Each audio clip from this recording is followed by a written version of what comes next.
Segment of the show for today. We're talking to Mr. ECapehart, and he is the founder of a mentoring organization called All the King's Men. And Mr. ECapehart, let's see if we can pick up where we left off during the last segment. We sort of thought I was running out of time, and I had more time than I thought. But nevertheless, let's pick up by talking about this program, All the King's Men, and the way that you wish to present it to the audience this morning. Sure. In the last segment, we were talking about some of the exposure that we have been able to receive since we started the organization. We have an internal campaign. It's called Think Global. It's a concept that spans throughout our entire staff. And what Thinking Global does, we try to put in the mindset of all of our staff, our board members, our volunteers. We try to put into their minds that we are a global organization. We're not just a local organization, because the vision is a global vision.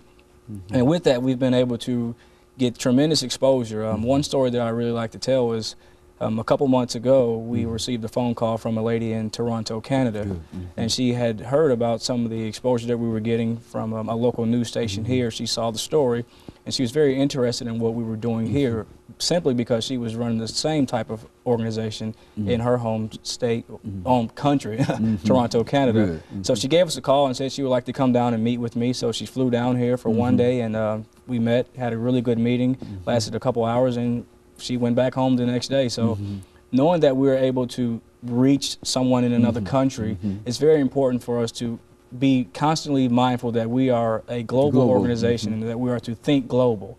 Some of the other exposure that we've been able to get, we've received phone calls from Chicago, which actually in a few weeks I'm actually headed to Chicago because we're in the initial phases of starting another chapter in Chicago. So that's another great thing. Just recently, maybe a week ago, we were featured in the Jackson Sun newspaper. They gave us a call because they're kind of experiencing some of the same things that we're experiencing here as it relates to teenage crime in the African American community, especially the boys. So they gave me a call, and then we did a phone interview, and we were featured in that. And we get calls from all around the country, but we have a very strong support base here in our own home state, in our national headquarters here in Nashville, Tennessee.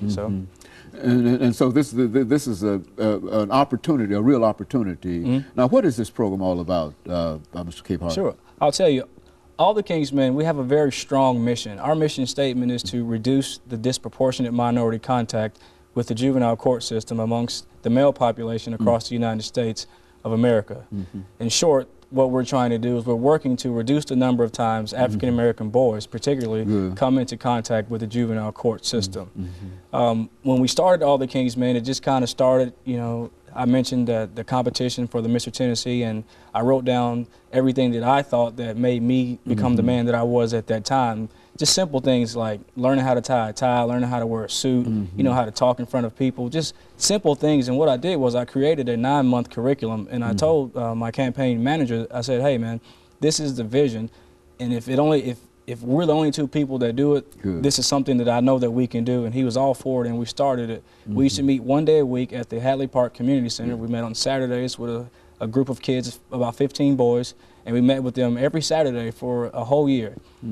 Somewhere through the year, we started realizing that we're making a tremendous impact in the lives of these young boys. And the way that we were able to recognize that is because their families would come to us, their mothers would come and say, hey, my son is wearing ties to school every day now. You know, I didn't know he knew how to tie a tie. Or my son is getting in